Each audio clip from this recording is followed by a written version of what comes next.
Essa obra é ficcional. Qualquer semelhança com pessoas ou incidentes reais é mera coincidência. Já imaginou viver num filme como o Wall-E? O Wall-E é aquele do robozinho que fica o dia todo limpando a terra e empacotando lixo. Então, a história que vamos contar é um pouco parecida com essa. Porém, ela é real e está bem próximo. O ano é 2301 e o mundo não é mais o mesmo. A humanidade encontra-se perdida em montanhas de lixo e a única solução encontrada para restaurar a Terra foi distribuí-la em distritos. Cada distrito é responsável por uma montanha de lixo, especializada na reciclagem de um material. Vidros, metais, papel, matéria orgânica e muitas outras pilhas de resíduos. São como municípios, porém, ao invés de terra e água, dessa vez eles cuidam de lixo, apenas lixo. Mas a sociedade continua existindo e os seres humanos estão vivendo.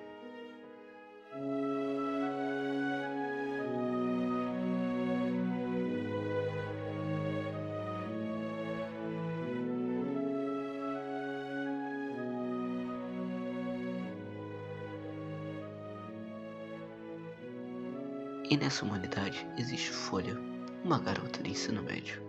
Ela tende a aprender sobre o fim do mundo, que ela nunca viu, provavelmente nunca vai viver. Sua mãe, a Madeira, trabalha nas montanhas, assim como todas as outras pessoas da Terra, e faz o seu melhor para conseguir o seu sustento a partir de pilhas de papel. A economia da Terra não se baseia mais em shopping, em cinema, nem em pedidos pelo iFood. Netflix nunca mais vai existir. E hoje a principal diversão das pessoas é assistir La Casa de Papel com seus próprios olhos.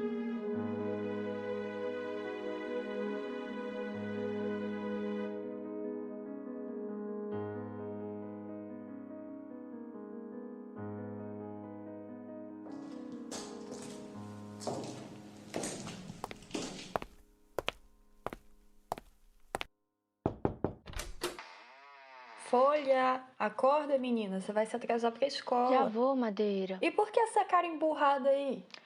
É a única que eu tenho, sabe? Tô cansada dessa história de em 2281 o mundo entra em colapso e assim os distritos foram a nossa única opção e blá, blá, blá. Então, todos os distritos têm os seus problemas. O distrito Organistão, por exemplo, é o mais fedorento que eu conheço. E em metais fundidos? Bem, o trabalho lá é pesado. Você já foi no distrito vizinho, o Vitral? Lá acontecem vários acidentes nas montanhas. E bem, por mais irônico que isso seja, o governo não é transparente. Bem, eu não conheço muitos outros, mas nós até que temos uma vida tranquila aqui no distrito Papelão. Você deveria ser grata, menina. E olha a hora! Show! Você tem aula! Vai!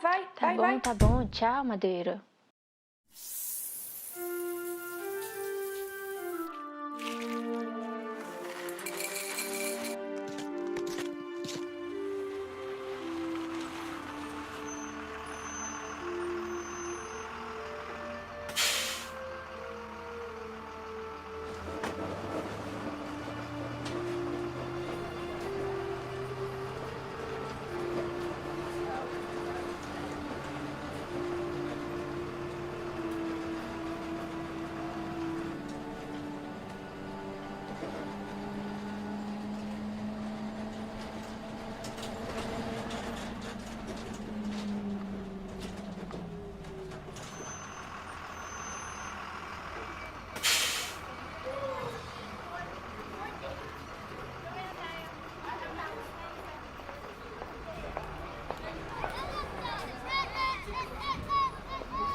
Bom, crianças, hoje na nossa aula de Como o Mundo Virou um Lixão, vamos falar sobre os anos 2000. mais precisamente sobre como nós lidávamos com o papel. A professora Fotocópia era uma amante da história do papel. Ela sempre pedia pesquisas e inventava trabalhos. E Folha tinha que fazer um esforço imenso para manter seus olhos abertos na aula, pois o sono era maior do que a poluição da terra. Mas, contanto que ela ganhasse ponto extra pela boa qualidade de seu papel produzido nas aulas de reciclagem, ela conseguia passar de ano. Mas, enquanto a professora Fotocópia falava, a mente de Folha estava em outro mundo. Pra que eu tenho que aprender isso? Eu não preciso disso pra trabalhar nas montanhas. As únicas coisas que eu preciso saber é separar os diferentes tipos de papel, evitar alguma faísca e... enfim. Mas eu acho que não preciso saber de como o mundo virou lixão. Ó, Folha, você parece um pouco em branco. Bem, espero que tenha feito a sua lição de casa. Fiz sim, professora Fotocópia. Ótimo! Então leia para a turma, por favor. Bom, o meu trabalho é sobre a reciclagem de papel no início dos anos 2000. Para termos uma ideia de como chegamos nessa realidade parecida com a do filme Wall-E, sabe? Tá. Apesar de hoje em dia, aqui em Papelão, vivemos quase que exclusivamente da reciclagem e transformação do papel, há pouco mais de 250 anos era uma atividade pouco explorada, ainda não se tinha ideia das consequências que esse descaso iria causar. E agora nós temos que lidar com a montanha de papel. Enfim, não adianta chorar pelo papel queimado, né? O nosso distrito, bem, Brasil, como era chamado antigamente, era dividido por estados, e esse, por sua vez, eram formados por municípios. Eu encontrei na pilha de papel jornal número 113 algumas reportagens. Uma delas datada de 2014, de um município do Espírito Santo chamado Vitória. Ele demonstra todo esse desperdício do que hoje usamos como matéria-prima. A notícia falava que na época da divisão de lixo era praticamente só orgânico e seco. E das 100 mil toneladas de lixo seco, apenas 180 toneladas eram realmente recicladas. Eu tentei achar mais informações sobre a reciclagem desse estado, mas eu não encontrei muita coisa. Pelo visto se esforçou muito. Naquele momento, Folha se sentia mais envergonhada do que quem se corta com papel. Mas mesmo assim, ela não desistiu e continuou a apresentar seu trabalho, pois Folha sabia que no fundo ela só precisava dos pontos.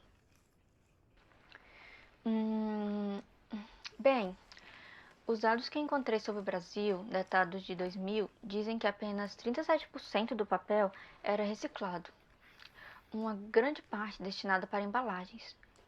Já em 2017, o número cresceu para 66,2%. E a nível internacional, eu achei várias informações de 2020.